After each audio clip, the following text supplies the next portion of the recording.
Welcome to my channel, The Untamed Savior. Darkness is not merely the absence of light. To a creature born of the wild, a creature whose very survival is etched into the code of its DNA as a mandate to run, darkness is something far more sinister. It is the presence of the unknown. It is the sudden erasure of the horizon. Imagine, for a moment, that your life depends entirely on your ability to see the predator moving the tall grass, to spot the shifting shadow of a wolf against the tree line, or to gauge the depth of a ravine before you leap. You are built for speed, for flight, and for visual precision. And then, without permission, without warning, the lights go out, and they never come back on. This was a terrifying new reality for Jasper. He arrived at the sanctuary in late November, carried in on a gust of biting wind and the rumble of a heavy diesel engine. The trailer ramp clattered down onto the gravel, a sound that rang out like a gunshot in the cold mountain air. Inside the trailer, there was the frantic sound of hooves slipping on rubber mats, the heavy thud of a 1,000-pound body colliding with metal walls, and the sharp, panicked snorts of an animal in distress. When they finally coaxed him out, he emerged into the gray daylight, but he saw none of it. He was a magnificent animal, a dapple gray with the high withers and strong chest of a warm blood mix, a creature designed for elegance and power. But in that moment, he looked less like a horse and more like a ruin. His head was held high, impossibly high, his neck rigid with tension. His ears were swiveling frantically, radar dishes trying to map a world that had suddenly vanished. His eyes, large and dark, were clouded with milky film, the result of a rapid, degenerative condition that had stolen his sight in a matter of weeks. He was not born blind. He remembered the world. He remembered the green of the clover and the blue of the summer sky. He remembered the visual cues of safety and danger. And the memory of those things made the loss of them all the more agonizing. He was a king who had lost his kingdom, standing trembling on a patch of gravel he could not see, surrounded by voices he did not know. The volunteers at the sanctuary were seasoned. They were people who had seen the worst of what humanity could do to animals. They had rehabilitated starved horses, beaten horses, horses with spirits so broken they refused to stand up. They knew how to handle fear. They knew how to handle aggression. But they had never seen a horse this lost. Leading him to his quarantine paddock was a battle of inches. Every step Jasper took was a gamble. He would lift a front hoof and hold it in the air, trembling, terrified that the ground would not be there when he put it down. When his hoof finally touched the earth, he would flinch, as if expecting to be burned. The rustle of a nylon jacket against a fence post sounded to him like the hiss of a snake. The crunch of gravel under a boot sounded like a rock slide. Without his sight, his hearing had amplified to a painful degree. The world was too loud, too sharp, and entirely unpredictable. For the first 2 weeks, Jasper was a ghost haunting the perimeter of his own enclosure. He refused to come into the shelter, preferring to stand in the wind and the sleet because the walls of the barn felt like a trap. In the open, he felt he could escape, even if he didn't know where to run. Inside, he felt cornered. He wouldn't eat if anyone was near. He wouldn't sleep. To sleep is to be vulnerable, and a blind horse in a strange land does not have the luxury of vulnerability. He stood dozing on his feet, locking his knees, jerking awake at the sound of a bird taking flight or a tractor starting 3 fields away. He was living in a state of perpetual adrenaline, his heart hammering against his ribs like a trapped bird. The staff tried everything to reach him. They were good people, kind people. They came to the fence with buckets of sweet grain, shaking the oats to make that rhythmic, enticing sound that usually brings horses running. They spoke in those high, cheerful, sing-song voices that humans use when they're trying to be harmless. "It's okay, Jasper," they would coo. "You're a good boy. You're safe here." But words are a human invention. To a horse, especially a terrified one, words are just noise. And noise in the dark is a threat. The head trainer, a man named Mark, was a figure of authority and strength. He had spent 30 years working with difficult animals. He believed in leadership, in showing the horse that you were the alpha, the protector. He would enter the paddock with a lead rope, moving with purpose, his energy projecting a desire to fix the problem. He wanted to desensitize Jasper. He wanted to teach him to yield to pressure, to trust the halter. But you cannot fix blindness with ambition. When Mark stepped into the pen, his boots thudding heavily in the mud, Jasper would panic. He would rear up, his front hooves slash in the air blindly, his head tossing wildly. A blind horse in a panic is a lethal force. He didn't want to hurt anyone, but he was drowning in fear, and a drowning swimmer will pull down anyone who tries to save them. The mood at the sanctuary began to shift. The optimism of his arrival faded into a grim reality. The volunteers stopped lingering by his fence. They began to give him a wide berth. The conversations in the break room, usually filled with laughter and plans of the weekend, turned hushed and serious when Jasper's name came up. "He's suffering," someone whispered over coffee, staring out the window at the gray horse pacing endlessly in the mud. "He's living in a constant panic attack. His cortisol levels must be through the roof. Is it fair? Is it fair to keep him alive if he's terrified of his own shadow?" The word euthanasia began to float through the air, unspoken at first, then whispered, then discussed openly in meetings. It is the hardest decision in rescue, but sometimes the kindest one. If a horse cannot find peace, if he cannot eat or sleep or trust, he is not living. He is merely existing in a hell of his own making. The date was tentatively discussed. If he didn't show improvement by the first of the month, they would make the call. They would give him the final kindness. Then there was Elara. Elara wasn't a trainer. She wasn't a vet tech. She wasn't an expert in equine psychology. She was a weekend volunteer who came on Tuesdays and Thursdays to muck out stalls and scrub water buckets. She was a quiet woman, perhaps in her late 20s, with a stillness about her that made her easy to overlook. She was the kind of person who enters a room and doesn't change the temperature.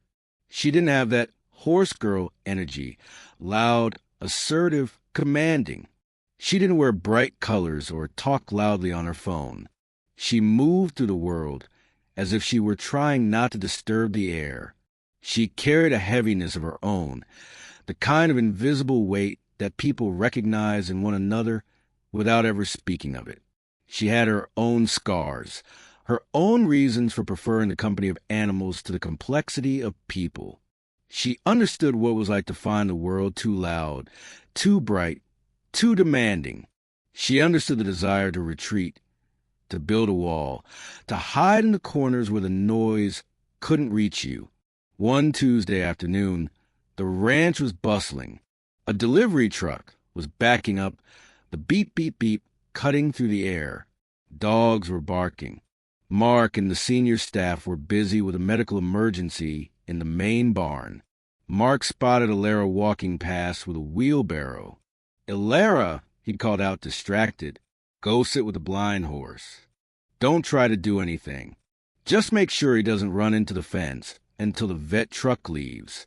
He's agitated." Elara nodded. She parked her wheelbarrow and walked to the paddock. She didn't march in. She didn't announce herself. She unlatched the gate with a slow, deliberate click, slipping through the opening just wide enough to pass, and closed it behind her without a sound. Jasper was at the far end of the paddock, his head high, snorting at the sound of the distant truck. He spun in a circle, kicking up mud, his tail swishing violently. He knew someone had entered his space. He froze, his ears pinning back, his muscles coiling, ready to bolt. Elara didn't walk toward him. She didn't look at him. She didn't speak. She walked about 10 feet into the enclosure, far away from his path, and she simply sat down in the dirt. The ground was cold and damp, but she didn't seem to mind. She crossed her legs. She rested her hands on her knees, and she exhaled. It wasn't a normal breath. It was a conscious, deliberate release of tension. She closed her eyes.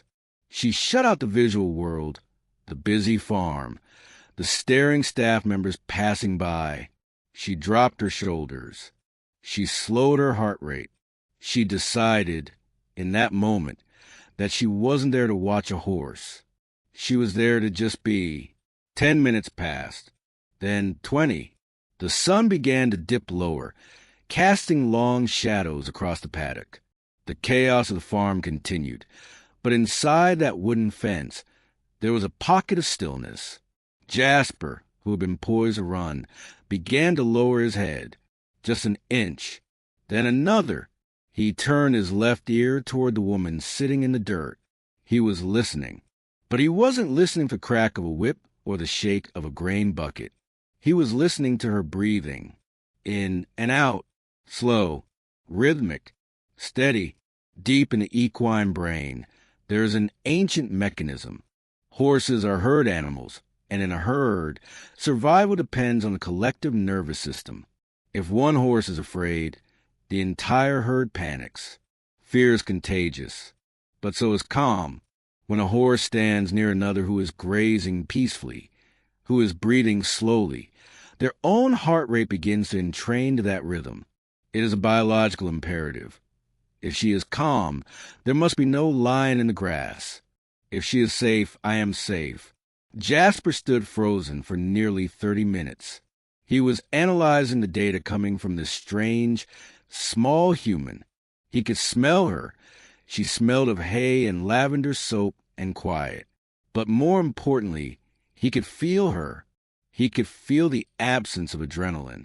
Every other human who had entered his pen had brought a cloud of anxiety with them. The anxiety of fixing him, the anxiety of pity, the anxiety of fear. Jasper had reflected that anxiety back like a mirror. But Alara was a 0 point.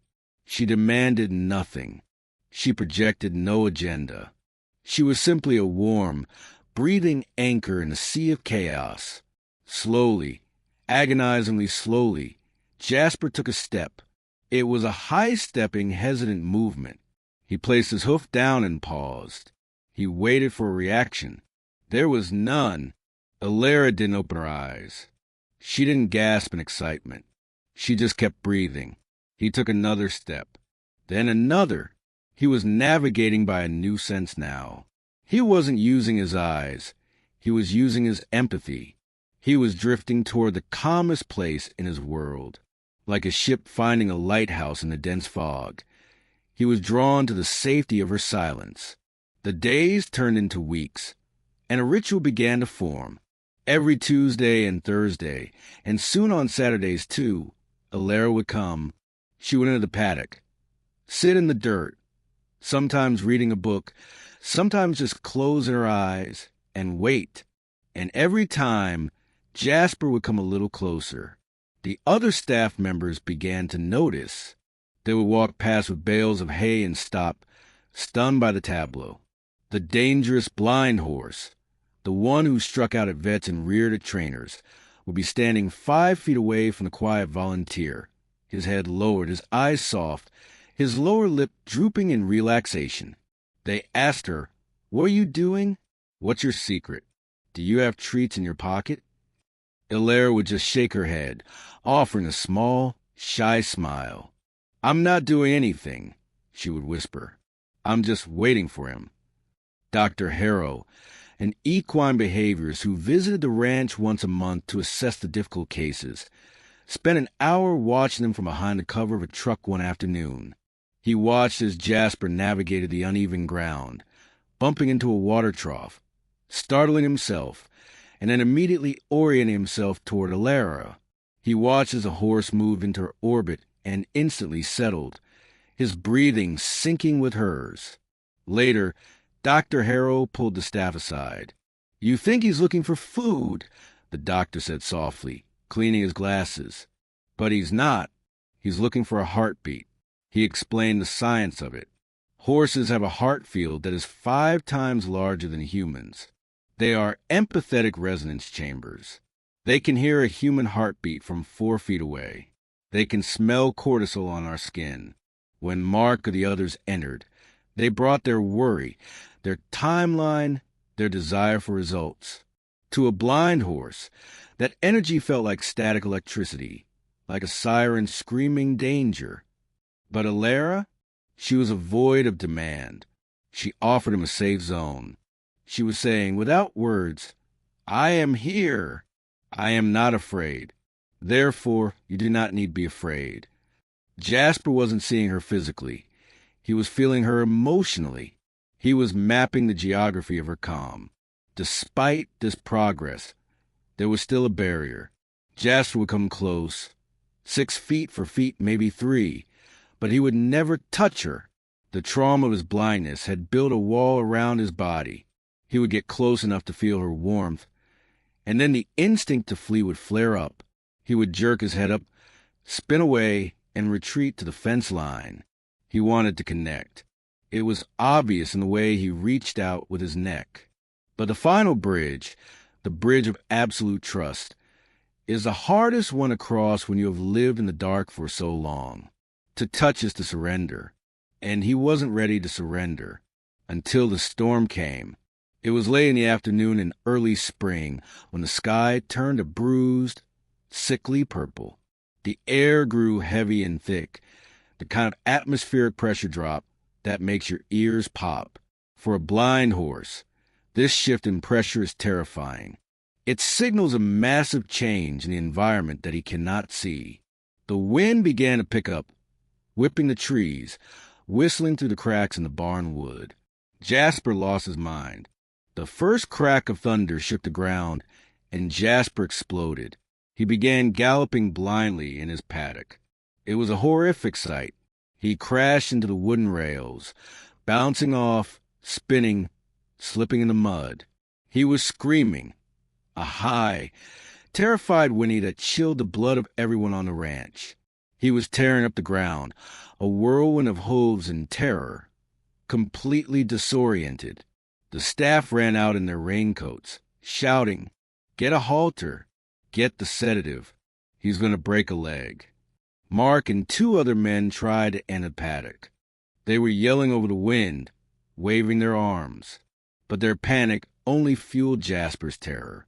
He sensed their chaotic energy and perceived them as predators. He struck out with a front hoof, narrowly missing Mark's head. They had to retreat, locking the gate, watching helplessly as the animal destroyed himself in the mud. "We can't get near him," Mark yelled, wiping rain from his eyes. "He's going to go through the fence." Then they saw a figure climbing over the rails. It was Alara. She wasn't wearing a raincoat. She didn't have a lead rope. She didn't have a whip. She looked small and fragile against the backdrop of the raging storm and the 1,000-pound frantic animal. "Alara, don't!" Mark shouted.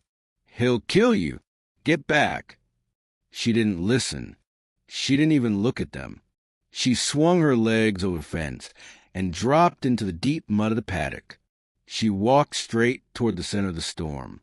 Jasper was galloping in a wide, frantic circle, mud flying, his sides heaving, foam flying from his mouth. He was blind with panic, blind with sightlessness. Alara didn't chase him. She didn't try to cut him off. She walked to the very center of the paddock, where the mud was deepest. She planted her feet wide. She rooted herself into the earth like a tree. The rain was coming down in sheets now, soaking her instantly. Thunder cracked directly overhead, a sound like the sky tearing open. Jasper screamed again, a sound of pure despair. Alara closed her eyes. She put her hands over her heart, and she began to hum. It wasn't a song. It was a low, steady, resonant vibration deep in her chest. She focused everything she had on slowing her own heart. In the midst of the thunder, in the midst of the shouting men and the galloping horse, she forced herself to find that place of absolute silence within her. She became the lighthouse again. She turned her light on in the dark. Jasper, amidst the chaos, heard it, or rather, he felt it. He was galloping past her, mere feet away, when he skidded to a halt. His hooves plowed furrows in the mud. He slid, nearly falling, and scrambled to regain his footing. He stood there, his sides heaving violently, his nostrils flared red, the rain plastering his coat to his ribs. He turned his blind head toward the center of the paddock, toward the only thing in the world that wasn't screaming. He took a step, then a run, a few quick, desperate strides. He didn't stop 5 feet away this time. He didn't stop at 3 feet. He walked right up to her. He invaded her space. He walked until his chest bumped against her chest. And then, the moment that broke everyone who was watching from the fence line, Jasper let out a breath. It wasn't just a breath. It was a shuddering, massive, full-body exhale. Whoosh! It was the sound of a weight being dropped. It was the sound of a creature who had been holding his breath for months finally letting go. He lowered his massive, wet head. He pressed his forehead against Illyra's shoulder. He closed his blind, milky eyes. He practically collapsed into her, letting her take his weight. Illyra wrapped her arms around his wet neck. She buried her face in his mane. She didn't pat him. She just held him. They stood there, a statue of horse and human carved out of the storm. The thunder kept rolling, but Jasper didn't flinch. He wasn't watching for predators anymore. He wasn't scanning the dark. He had found his eyes. She was his eyes. She was his safety. As long as her heart was beating slow, he knew the world wouldn't hurt him. The storm passed, as all storms eventually do. The clouds broke, and the sun began to bleed to the gray, casting a strange, golden light over the muddy ranch. But Jasper didn't retreat. The bridge had been crossed. From that day on, everything changed. Illyra didn't need a lead rope. She would walk through the paddock, and Jasper would follow, his nose just inches from her elbow. If she stopped, he stopped. If she turned, he turned. If she stepped over a log, he would lift his legs high, trusting that if she went over it, he needed to as well. He navigated the complex geography of the farm through her confidence. When they walked past the terrifying tractors, Illyra would breathe out, and Jasper would feel that release and walk past without a shiver. When they met new dogs, Illyra would remain soft, and Jasper would lower his head to sniff them. He grew healthy. His coat returned to a dappled silver shine. He put on weight. He began to sleep, lying down flat in the straw for hours, snoring softly, because he knew he wasn't alone in the dark anymore. We often think that trust is something we have to earn with grand gestures, with dominance with food, or with control. We think leadership means being the loudest voice in the room. But Jasper taught us something different. He taught us that the loudest thing in the room isn't the voice that commands. It's the heart that listens. He didn't need someone to fix his blindness. He couldn't be fixed. The darkness was permanent. What he needed was someone to sit with him in the dark until he wasn't afraid of it anymore. He needed a witness, not a master. We all have moments where the lights go out, where the path forward disappears and we are left spinning in the void, unsure where to step, terrified of the unseen cliffs at our feet. In those moments, do not look for the person shouting directions from the safety of the light. Do not look for the person who tells you to get over it. Look for the person who is willing to climb over the fence and sit in the mud with you. Look for the person who doesn't try to pull you out of the storm, but who stands with you in the center of it and holds you steady until the winds die down. Because sometimes the strongest connection isn't made through what we see. It isn't made through words or promises. It is made through the quiet, invisible resonance of one heart telling another, I am here. I have you. You are safe. If this story touched your heart, share it with someone who has been your anchor in the storm. Share it with the quiet ones, the steady ones, the ones who show up when the sky turns black. And remember, you don't always need eyes to see the truth. Sometimes you just need to feel it.